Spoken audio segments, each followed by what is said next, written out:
శ్రీ మహాగణాధిపతయ నమః. ఐం మహాసరస్వత్యే నమః. శ్రీ లలితాంబికాదేవ్యే నమః.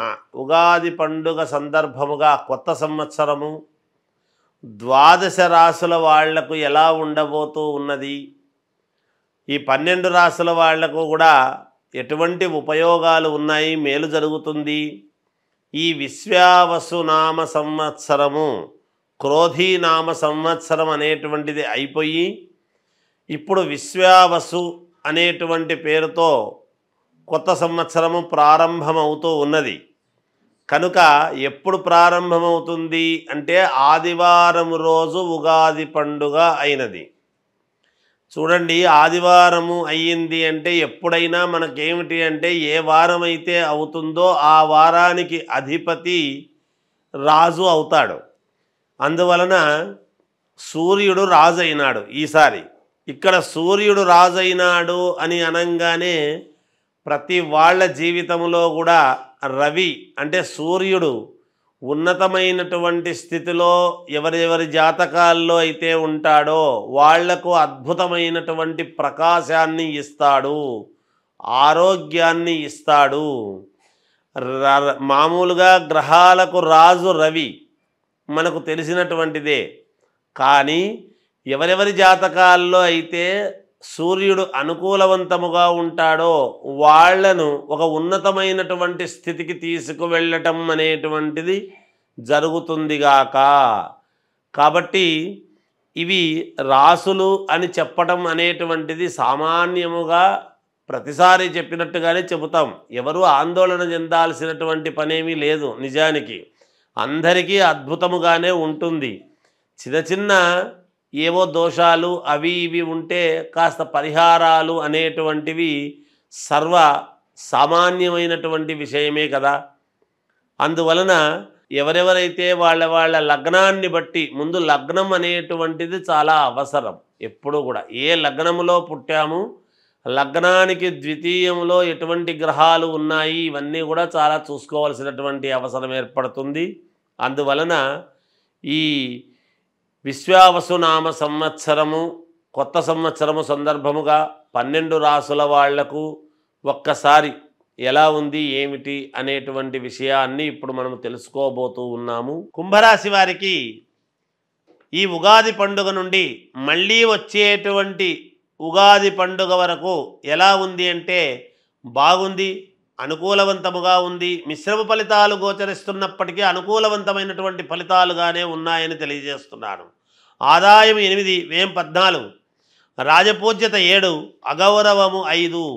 పెద్ద పెద్ద వాళ్లతో పరిచయాలు, అనూహ్యముగా కొన్ని బిరుదులు పొందటము, అనూహ్యముగా మీకు సన్మానాలు సభలు ఏర్పాటు చేసి పొగడటము, మంచి గుర్తింపు రావటము, ఇవన్నీ ఎలా అయితే ఉంటాయో ఉన్నాయి కదా అని అప్రమత్తముగా జాగ్రత్తగా ఉండాలి. ఒక ఇబ్బంది కలిగేటువంటి పరిస్థితి కూడా ఉన్నది ఈ సంవత్సరము అని తెలియజేస్తూ ఉన్నాను. చాలా జాగ్రత్తగా అడుగులు వేయాల్సినటువంటి అవసరము ఉంటుంది. ఆలోచనలతో నడుచుకోవాలి. మీ యొక్క ఆలోచనలకు బాగా పదును పెట్టుకోవాలి. బంధువులతో చాలా జాగ్రత్తగా ఉండాలి.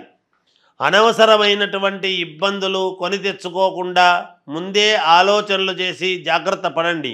అధిక ఖర్చులు అనేటువంటివి ఉంటాయి కాబట్టి జాగ్రత్తగా ఎక్కడ ఖర్చు పెట్టాలనో ఆచితూచి అడుగులు వేసి అక్కడ మాత్రమే ఖర్చు పెట్టండి, మీకు మేలు జరుగుతుంది. మనశ్శాంతి లేకుండా ఉండేటువంటి పరిస్థితులు ఏర్పడుతూ ఉండబోతుంటాయి. కానీ ఆ సమయంలో దైవారాధన అనేటువంటిది చాలా అవసరము. లేదా గోవును సేవించండి, తప్పకుండా మేలు జరుగుతుంది. మీకు కీర్తి ప్రతిష్టలు, ఒక గుర్తింపు రావటం అనేటువంటిది ఎప్పుడైతే ప్రారంభమైందో కొంత కీర్తి ప్రతిష్టలకు ఇబ్బంది కలిగేటువంటి పరిస్థితులు కూడా ఉన్నాయి. జాగ్రత్త పడండి, తర్వాత యోగించబడుతుంది. అయినా దైవానుకూలముతో మొండిగా ముందుకు వెళ్ళేటువంటి పరిస్థితులు ఉంటాయి మీవి. ఉద్యోగస్తులకు చాలా అద్భుతముగా ఉన్నది.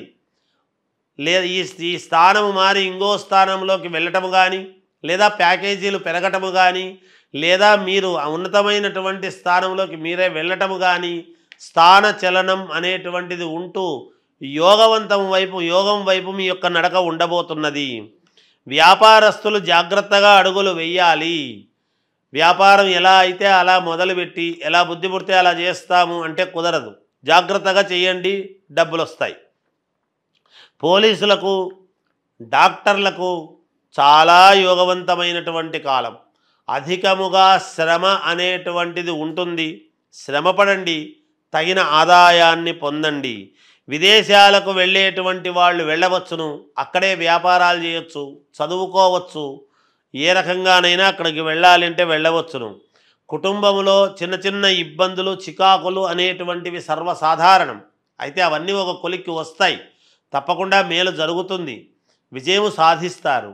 సినిమా రంగంలో ఉండేటువంటి వాళ్లకు, రాజకీయ రంగంలో ఉండేటువంటి వాళ్లకు, అలాగే కళాకారులకు, ముఖ్యముగా రైతులకు అందరికీ కూడా జాగ్రత్తగా అడుగులు వేయండి, లాభాలు పొందండి, మేలు జరుగుతుంది.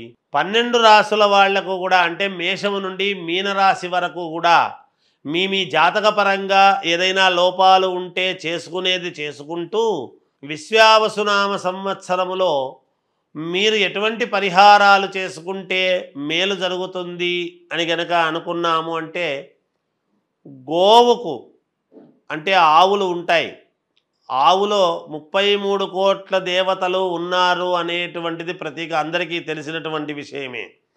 ఈ గోవుకు ఏం చేయాలి అంటే మంగళవారము, గురువారము ఈ 2 వారాలు మీరు గోమాత దగ్గరికి వెళ్ళి ఆ గోవుకు ఎడమవైపు ఉన్నటువంటి కొమ్ముకు మాత్రమే పసుపు పట్టించి కుంకుమ పెట్టి మీరు 9 ప్రదక్షిణలు చేసి ఆ గోవు తోకతో పుచ్చముతో మీ యొక్క తల మీద కొట్టుకొని రండి. ఇలా ఒక 7 సార్లు చెయ్యండి. రోజు వారం పొడవునా కాదు, ఈ సంవత్సరము పొడవులో 7 సార్లు చేస్తే చాలు, ఈ సంవత్సరానికి అంతా కూడా కలిపి. లేదా ఈ ఉగాది పండుగ అయిన నెలలోనే 7 సార్లు చేసుకున్నారు అంటే కూడా సంవత్సరం అంతా పని చేస్తుంది. అది కూడా కాదా అంటే ఓ శ్రావణ మాసమో, కార్తీక మాసమో ఇలాంటి మంచి మంచి మాసాల్లో చేస్తాము 1-2 సార్లు అనుకొని అలా చేసుకున్న పుణ్యఫలమే.